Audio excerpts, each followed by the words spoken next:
ஏன் ஐயோங்கிற வார்த்தையை சொல்லக்கூடாது? ஐயோ அப்படிங்கிறது யமதர்மனுடைய மனைவி பெயர்னு சிலர் சொல்றாங்க. ஆமா, ஆமா. ஆமா.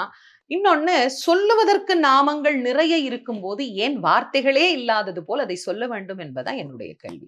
முருகா இருக்கு, கிருஷ்ணா இருக்கு, ராமா இருக்கு.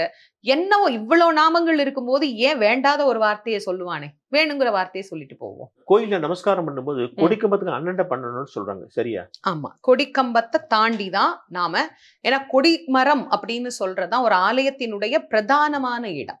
அப்ப அங்க விழுந்து வணங்குகிற போதுதான் முழுமையாக நம்ம வழிபட்டு நிறைவு செய்கிறோம்னு அர்த்தம். கார்த்திகை மாசம் முதல் தேதி தான் ஐயப்பனுக்கு மாலை போடுறோம். ம்.